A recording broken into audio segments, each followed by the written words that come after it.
Hello friends, welcome English with a ray of hope या आपल्या YouTube चॅनलवरती सर्वांचं मनापासून स्वागत आहे. फ्रेंड्स, या व्हिडिओमध्ये आपण डेली यूज इंग्लिश सेंटेन्सेसची प्रॅक्टिस करणार आहोत. डे टू डे लाईफमध्ये तुम्हाला उपयोगी पडतील. First sentence, are you done म्हणजे तुझं झालं का? आर यू डन ही फ्रेज तुम्ही कुठेही यूज करू शकता. उदाहरणार्थ, जेवण झालं असेल आणि आपल्याला प्लेट्स उचलायचे असतील तेव्हा आपण समोरच्याला म्हणू शकतो आर यू डन. नेक्स्ट बघा, ATMच्या बाहेर खूप रांग आहे, एक व्यक्ती आत आहे, खूप वेळ तो बाहेरच येत नाही, तेव्हा तुम्ही त्या व्यक्तीला म्हणू शकता R you done. Not at म्हणजे अजून नाही, not at. Next, R you steel sad तू अजून उदास आहेस का? Are you steel sad. Next बघा, R you steel sad about losing the purse purse हरवल्याबद्दल तू अजून दुःखी आहे का? Are you steel sad about losing the purse. Next, yes I can't help feeling sad होय, मी स्वतःला दुःखी होण्यापासून थांबवू शकत नाही. Yes I can't help feeling sad. Next, there is their house तेथे त्यांचे घर आहे. फ्रेंड्स, THERE देअर म्हणजे तेथे आणि THEIR देअर म्हणजे त्यांचे. नेक्स्ट आहे हाऊ सून म्हणजे किती लवकर. बॉस आपल्या एम्प्लॉईला म्हणतो की ही फाईल लवकरात लवकर कंप्लीट करा, तेव्हा एम्प्लॉई म्हणू शकतो हाऊ सून किती लवकर. नेक्स्ट आहे व्हॉट ब्रिंग्स यू हिअर म्हणजे तू इथे कशी काय. उदाहरणार्थ, एखाद्या पार्टीमध्ये किंवा मार्केटमध्ये अचानक तुमची मैत्रीण भेटली तेव्हा तुम्ही आश्चर्यचकित होऊन तिला विचारता अरे तू इथे कशी काय. What brings you here. Next, how come म्हणजे का बरं. हाऊ कम ही फ्रेज आपण सेंटेन्समध्ये सुद्धा यूज करू शकतो, जसं की how come you are so quiet today.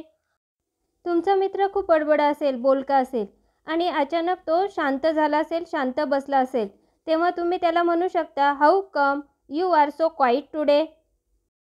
Next example बघा, I don't think I will be able to go swimming tomorrow मला वाटत नाही की मी उद्या पोहायला जाऊ शकेन. मग तेव्हा तुम्ही म्हणू शकता हाऊ कम का बरं. How come. फ्रेंड्स, व्हिडिओ जर युजफुल वाटत असेल तर व्हिडिओला लाईक केल्याशिवाय जाऊ नका आणि हो, चॅनलला सबस्क्राईबसुद्धा. Next sentence. Next, can't say म्हणजे सांगता येत नाही किंवा सांगू शकत नाही. ही फ्रेज केव्हा यूज करणार, जेव्हा एखाद्या गोष्टीबद्दल आपण सांगू शकत नाही तेव्हा. उदाहरणार्थ, when will you be done तुझं काम कधी होईल. When will you be done. मग आपण म्हणू शकतो कांट से. नेक्स्ट बघा, can't say this is good or bad हे चांगले की वाईट हे मी सांगू शकत नाही. Can't say this is good or bad. Next, yes why not म्हणजे हो का नाही. ही छोटी फ्रेज केव्हा यूज करणार. एक्झाम्पल बघा, तुमचा मित्र तुम्हाला म्हणेल मी तुझी घड्याळ वापरून पाहू शकतो का, ट्राय करू शकतो का, तेव्हा तुम्ही रिस्पॉन्समध्ये म्हणू शकता यस व्हाय नॉट हो का नाही. Next, any time. Any time म्हणजे कधीही. उदाहरणार्थ, तुमचा मित्र तुम्हाला म्हणत असेल मला जर मदतीची गरज लागली तर मी तुला कॉल करेल, तेव्हा रिस्पॉन्समध्ये तुम्ही म्हणू शकता you can call me any time. You can call me any time. Next बघा, व्हाय. व्हाय म्हणजे का. तुमची छोटी बहीण तुम्हाला म्हणत असेल की मला भीती वाटते, तेव्हा तुम्ही विचारू शकता व्हाय का. नेक्स्ट बघा, व्हॉट फॉर म्हणजे कशासाठी. तुमची छोटी बहीण म्हणत असेल की मला 100 रुपये पाहिजे, तेव्हा तुम्ही तिला विचारू शकता व्हॉट फॉर कशासाठी. नेक्स्ट आहे फॉर होम म्हणजे कोणासाठी.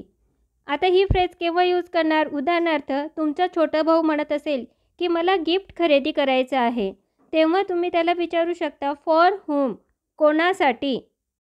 Next, take it or leave it ते घ्या किंवा सोडा म्हणजे ते घ्यायचं असेल तर घे नाहीतर राहू दे. पहा, तुम्ही चहा बनवलेला असेल आणि तुम्हाला कॉफीची विचारणा केली, कॉफी मागितली, तेव्हा तुम्ही म्हणसाल आय हॅव ओनली टी माझ्याकडे फक्त चहा आहे. Take it or leave it घ्यायचं असेल तर घे नाहीतर राहू दे. नेक्स्ट उदाहरण बघा, आईला तुम्ही 500 रुपये मागितले परंतु आई फक्त म्हणते I will give you 100 rupees मी तुला फक्त 100 रुपये देईन. Take it or leave it घ्यायचे असेल तर घे नाहीतर राहू दे. Next, I help others but not vice versa मी इतरांना मदत करतो पण ते मला मदत करत नाही. बट नॉट व्हाईस वर्सा म्हणजे मी करतो पण समोरचे करत नाही. म्हणजे एका बाजूने तसे घडते, उलट पक्षी दुसऱ्या बाजूने तसं घडत नाही. या अर्थाने बट नॉट व्हाईस वर्सा ही फ्रेज यूज करतात. आता याच्या उलट बघा. I help my friends and vice versa. मी माझ्या मित्रांना मदत करतो आणि ते मला मदत करतात. अँड व्हाईस वर्सा म्हणजे मी जसं करतो तसं उलट पक्षी माझ्यासोबत घडते. या अर्थाने आपण ही फ्रेज यूज करतो.